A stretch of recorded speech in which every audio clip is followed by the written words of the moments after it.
दोस्तों, आज की हमारी टॉपिक है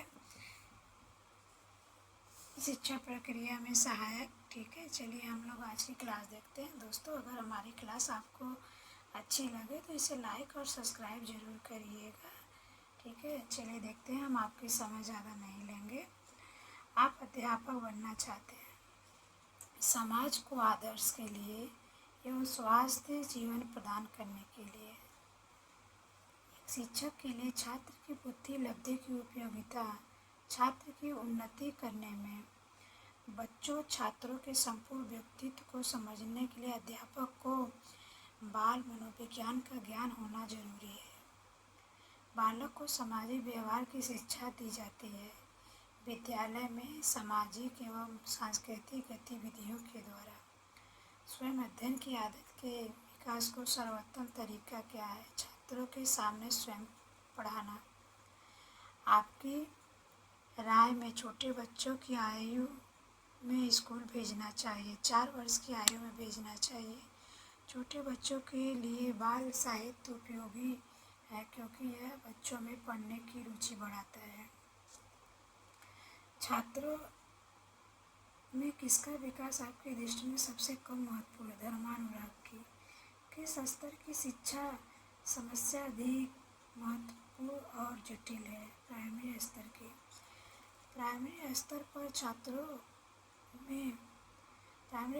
छात्रों में मातृभाषा में पढ़ाना बेहतर होता है क्योंकि इससे बच्चों की पढ़ाई स्वाभाविक वातावरण में होती है। बालक सर्वप्रथम कौन सी क्रिया सीखता है? प्रदर्शन। छोटे बच्चों में पुस्तकें पढ़ने की नियमित आदत बनाने के लिए अध्यापक उनके लिए उच्च स्वर में पढ़ेगा। छात्रों के चरित्र का सबसे मुख्य गुण क्या होना चाहिए? उत्तरदायित्व की भावना होनी चाहिए। प्रारंभ में ही बच्चों के बाल साहित्य पढ़ने में रुचि जागृत करने क्या लाभ होगा? छात्रों में स्वस्थ आदतों का विकास होगा। इससे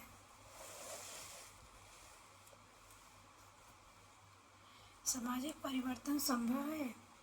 संभव है शिक्षा द्वारा। छोटे बच्चों को एक साथ बैठाकर कहानियाँ सुनाने से उनकी मिलकर काम करने की भावना पैदा होती है। भाषा सीखने का प्रभावी उपाय है वार्तालाप करना। शिक्षा समाज के किस पक्ष को प्रभावित करती है? धार्मिक पक्ष, आर्थिक पक्ष, राजनीतिक पक्ष। बच्चों को उच्चारण सुधारने के लिए स्वयं शुद्ध उच्चारण करके छात्रों से पुनरावृत्ति कराएंगे टीचर तो बच्चों का उच्चारण शुद्ध होगा।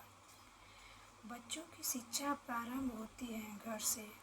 बच्चों की शिक्षा उनके माता पिता से, उनके परिवार से ही प्रारंभ होने लगती है। कक्षा के मनोवैज्ञानिक वातावरण की जिम्मेदारी मुख्य किसकी होती है? कक्षा शिक्षक की। भाषा शिक्षण में वाक्यों को शब्दों से पहले पढ़ाया जाता है। शिक्षण या सूत्र आधारित गेस्टाल्ट प्रयोगों पर। पूर्व माध्यमिक शिक्षा है बाल केंद्रित। संपूर्ण शिक्षा व्यवस्था का आधार स्तंभ क्या है? प्राथमिक स्तर। दूसरी भाषा सीखते समय बालक अनुभव करता है मातृभाषा से दूरी। नई भाषा को सीखने के लिए प्रारंभ किया जाना चाहिए अक्षर और शब्दों के साहचर्य को। कोई छात्र गणित में काफ़ी कमजोर है, आपको उसकी सहायता के लिए क्या करना चाहिए? उस छात्र से बात करके पता लगाएंगे कि गणित में उसकी क्या दिक्कत है और उसे दूर करने की कोशिश करेंगे। शिक्षक को कक्षा शिक्षण के द्वारा ऐसे प्रश्न पूछने चाहिए जो आसानी से समझ में आए, सटीक हो, बहुत लंबे न हो। कक्षा में आपकी अनुपस्थिति के दौरान कक्षा का मॉनिटर किसी शैतानी कर रहे छात्र की पिटाई कर देता है तो कक्षा में आने पर आप क्या करेंगे? मॉनिटर को अलग से समझाएंगे कि किसी छात्र को पीटने का उसे कोई अधिकार नहीं है। आप कक्षा में पढ़ा रहे अचानक कक्षा में पढ़ा रहे हैं। अचानक आप देखते हैं कि पीछे की सीट पर एक छात्र टेबल पर सिर रखकर सो गया। आप क्या करेंगे? उसे ऐसा करने देंगे व बाद में उससे इसका कारण पूछेंगे?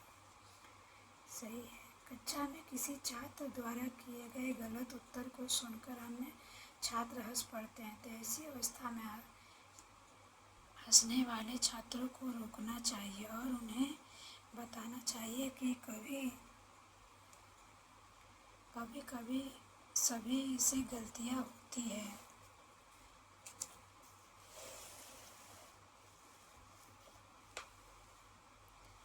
आप कक्षा में कुछ छात्र बहुत तीव्र बुद्धि वाले हैं। कक्षा में पढ़ाई जाने वाली सामग्री में उन्हें कोई चुनौती जैसी बात नहीं मिलती। ऐसे छात्रों के संबंध में आप क्या जानना चाहेंगे? उन छात्रों को विशेष कार्य देंगे जो सामान्य कक्षा के छात्रों को नहीं दिए जाने वाले कार्य से मुश्किल हो। एक बालक आपके प्रश्न का आंशिक रूप से सही उत्तर देता है। इस प्रकार की स्थिति में आपकी क्या प्रतिक्रिया होगी? बालक के प्रयास की सराहना करना। एक कार्य को सिखाने का दूसरे कार्य के सीखने पर कोई प्रभाव नहीं पड़ता तो इसे प्रशिक्षण स्थानांतरण क्या कहते हैं? शून्य प्रशिक्षण स्थानांतरण होगा। जब एक कार्य सिखाने से दूसरे कार्य पर कोई प्रभाव न पड़े तो इसे शून्य प्रशिक्षण स्थानांतरण कहते हैं। यदि कक्षा में कुछ बच्चे पढ़ने में कमज़ोर हो और कुछ तेज हो तो अध्यापक के लिए क्या उचित होगा? कमज़ोर बच्चों को स्कूल टाइम के बाद से अलग से पढ़ाया जाए। शिक्षक को अपने छात्र का नाम जानना चाहिए। इसका मुख्य लाभ यह है कि छात्रों के साथ शिक्षक का संबंध बढ़ेगा। कक्षा में शिक्षक क्रम संख्या बोलकर छात्र की हाजिरी लेते हैं। यह तरीका अच्छा नहीं है। इससे शिक्षक के साथ छात्र का सीधा संबंध नहीं बन पाता। यदि स्कूल में पूरे समय तक बच्चों को शिक्षा कार्यक्रम में पूरी तरह व्यस्त रखा जाए तो आपके ख्याल से कौन सी समस्या पैदा नहीं होगी? छात्रों में पढ़ने के प्रति रुचि में कमी नहीं आएगी। कक्षा में अनुशासन भंग होने की संभावना रहती है। कक्षा में छात्रों की संख्या आवश्यकता से अधिक हो। छात्रों की व्यक्तिगत विभिन्नता पर ध्यान नहीं दिया जाए। शिक्षक का पढ़ाने का ढंग संतोषजनक न हो। डंडे के भय से व्यवस्था तो हो सकती है पर अनुशासन होना जरूरी नहीं है।